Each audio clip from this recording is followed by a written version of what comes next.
The horror film, The Tokoloshe, is set to send shivers across the globe. It's directed by Jerome Pikwane with a script he co-wrote with novelist Richard Kunzmann over a period of 10 years. The psychological horror has been selected for prestigious global film festivals, including the Bucheon International Fantastic Film Festival in South Korea and our very own Durban International Film Festival. Let's find out what this movie is about from producers Dumi, Gumbi and Cati, Weinek, who's joined us very early on a Saturday morning. Thank you so much for making the time. Let's start here. What made you decide, Dumi, creatively, that what you wanted to do within the film industry from a creative point of view was to make a horror film? Well, I mean, if you had told me that at film school that I'd be making romantic comedies and horror films, I would have probably looked at you as if you had three heads. But I think, you know, I certainly didn't want to make a horror film. A colleague sent me the script. It was called something different then. I read it. I thought it was quite clever and smart. And as it always happens, I read something. If I think it's interesting, I then send it through to Cati, and then she read it as well. She kind of thought something was there, and we kind of then thought maybe we should actually embark on making this film. And do you believe there's a market, Cati, for horror films or South African stories within the genre of horror to be told? I think it's a wonderful way of telling our stories. It's a very entertaining format, and there's a huge market internationally for horror, and also there is a market in South Africa for that kind of storytelling. And at the end of the day, we're in the business of entertaining South Africans. Now, Dumi, we've seen, obviously, there's a great need over the last 20 years of South Africa's democracy to use film as a platform to tell our stories, especially from with a heavy political background. Those stories do need to be told. But it must be quite welcoming that over the last few years we've seen films like rom-coms being made, and indeed now horror films being made. Is there a need for more of that kind of diversity in the types of South African stories that are being told in film? I think we have to. I think... yeah, I think, you know, Cati will tell you that that's what we always say at the office. Is like we need to tell more different types of films, and also when you look at what's happened to the horror genre across the world, it's exploded. So we want to be part of that. You know, we're not making films for the sake of making films. We're making films because it's a viable business, and we want to prove that. And your investors will want to see a return on that. And investors want to see a return, because otherwise, you know, yes, government has done a great job over the last 10 years to sort of like support local filmmakers, but at some point we need to start making films that make money, so that we're less reliant on what the government structures that are there. So like we want to make films that not only do well in South Africa, but it can also do well internationally, and I think The Tokoloshe is a start of that. You know, the movie is, we've got an international sales agent out of London. They're doing a good job in trying to sell the film. It was very strategic for us to actually have our world premiere, which was yesterday at the Bucheon Festival in South Korea, because that region in the world loves horror films. So we thought it was strategic that like the world premiere of this film should be in South Korea. Now let's talk about this film specifically. You've basically decided to finally make a movie about South Africa's version of the boogeyman, isn't it? Tell us what this movie's about. Well, I mean, there have been a couple of movies before this about the Tokoloshe, but essentially this is a story of a victim who overcomes her past and the past monsters and is able to sort of move forward from there. And it just simply takes one of the great South African mythological figures and uses it to terrify us. Now, I don't know if you agree with me. I'm not a huge fan of horrors. I can't even watch Harry Potter movies in the dark, is what my family always tells me. But I do understand there's a huge market for it. I'd like to think that a better horror movie is less blood and guts, which almost comes across as slapstick sometimes, if you ask me. What's more scary is a movie that puts a focus on terror and more of the thriller side of things. Where does this movie fit in? I think you spot on. I think that this movie is not a slasher horror film. So that's what it's called. So yeah, so you don't see a lot of blood, a lot of guts and gore. It's sort of like more psychological. So like, you know, is what's happening in the film real or is it not real? Are some of the characters real? Are some of the characters not real?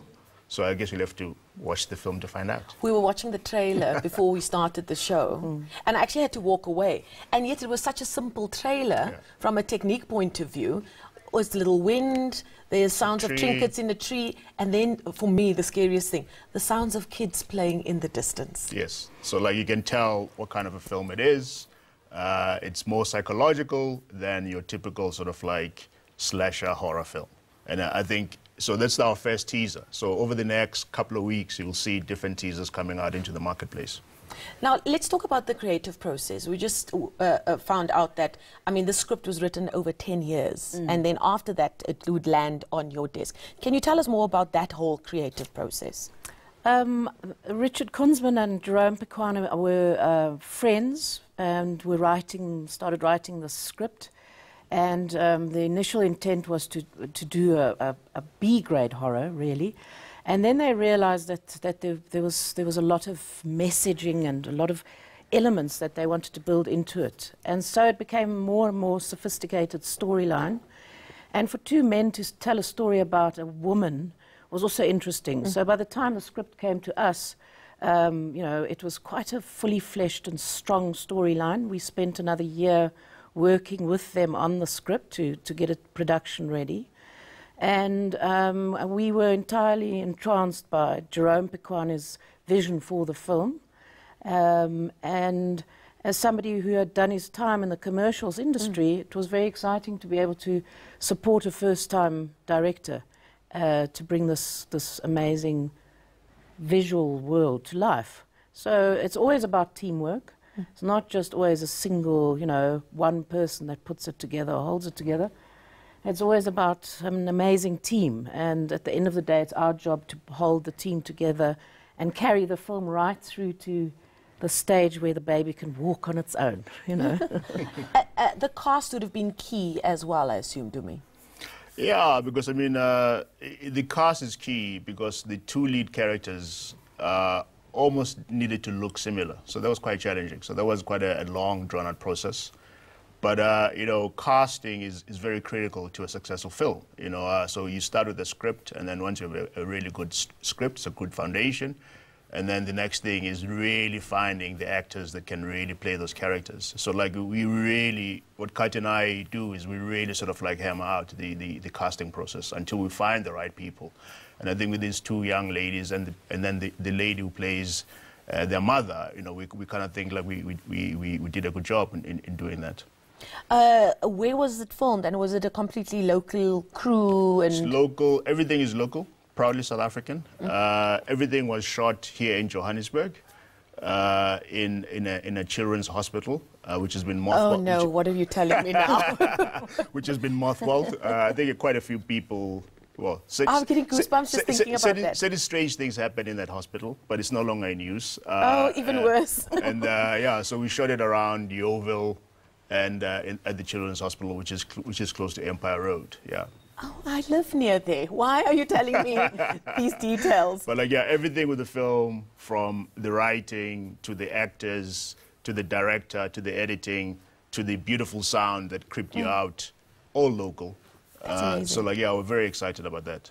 Now, you spoke earlier about the great platform that strategically you got to show this film at the Bucheon, did I say that correctly? The Bucheon International Fantastic Film Festival in South Korea. What is it about Asian countries and their obsession for horror movies? They are experts in the field. When I was preparing for this interview, I remembered movies like The Grudge and The Ring. Those were first Japanese stories and Japanese films that were made by Hollywood eventually. What is it about it? I think what is a great lesson for us to learn as South African filmmakers is that our stories are right here in front of us. And what the South Koreans have perfected is to use the cultural universe and storytelling, whether it's fairy tales, mythology, to then tell their stories. And they've managed to put them into a modern context, and they're not shy to show off their culture. And I think that's a lesson for us to learn, is to say, we've got the stories here, we don't have to go and find them somewhere else. let's just do it.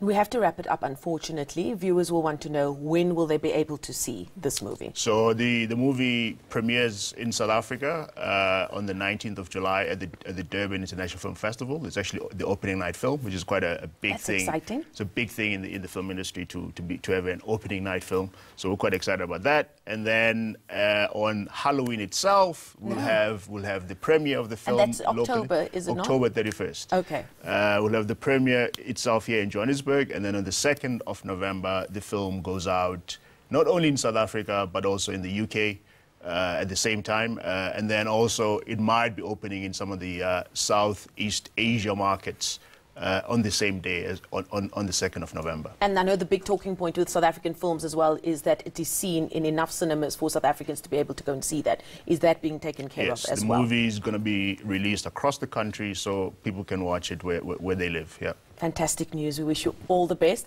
I can't promise I'll be the first to watch it. I'll maybe go to a morning show while the light is, the sun is shining. We'll invite you to the premiere. I won't keep you to that. We'll leave it there for now. Dumi, Gumbi and Cati Weinek, co-producers of the horror film, The Tokoloshe, will be